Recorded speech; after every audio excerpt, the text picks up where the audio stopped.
त्यांनी जाऊन तिथे थोडं नाटक केलं आणि ते झाल्यानंतर स्थगिती ही हँडरायटिंगमध्ये आली, म्हणजे ही घाईघाईत दिलेली स्थगिती आहे. याचं कारण एकच होतं, कारण आम्ही सर्व जाऊन तिथे दर्शन घेणार होतो 5:30ला. जो कार्यक्रम अजूनही आमचा चालू राहणार आहे.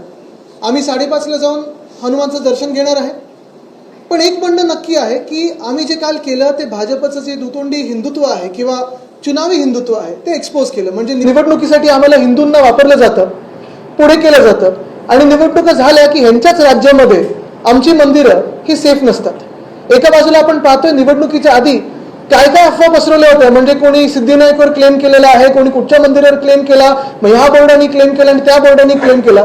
पण सत्य परिस्थिती ही आहे की भाजपचं सरकार बनल्यानंतर, म्हणजे अजून काय बनतं त्यांचा अजून विस्तार व्हायचा आहे, पण ते झाल्यानंतर हिंदू मंदिरच पहिली धोक्यात येतात आणि त्याच्यात हे हनुमानाचं मंदिर होतं.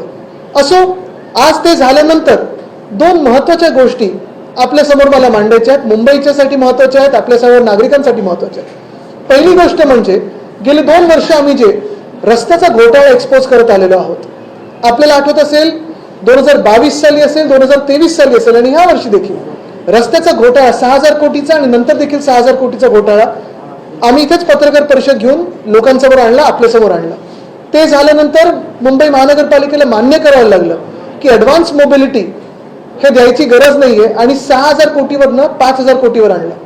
त्यावेळी देखील मी सांगत होतो की घटनाबाह्य मुख्यमंत्र्यांचा ह्याच्यात हात आहे का, एकनाथ शिंदेचा ह्याच्यात हात आहे का, जे 2 पालकमंत्री होते, मग केसरकर, जे मला माहित नाही त्यांनी घोटाळा केला की नाही, पण अनियमितता नक्की आहे आणि अकार्यक्षमता तर दिसलीच त्यांची.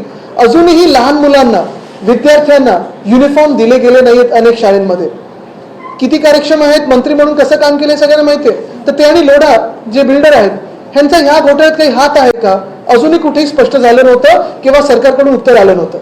पण गंमत अशी झाली आहे की मागच्या वर्षी आणि ह्या वर्षी मी दोन्ही वर्षानंतर जेव्हा हे घोटाळे आपल्या माध्यमातून लोकांसमोर आणले, आत्ता कुठेतरी भाजप म्हणजे कॉन्ट्रॅक्टर्सना पैसे मिळाल्यानंतर रस्त्याची कामं घाणेरडी प्रकारे काही मला वाटतं 20-25% झाल्यानंतर भाजप बोलायला लागले मुंबईतली की आता या रस्त्यांवर SIT लावा.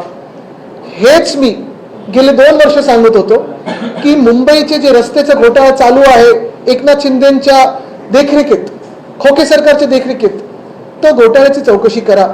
चला, आज तरी भाजपला जाग आलेली आहे. 2 वर्ष मी सांगतोय की हिंमत असेल तर या सरकारमधून बाहेर पडा.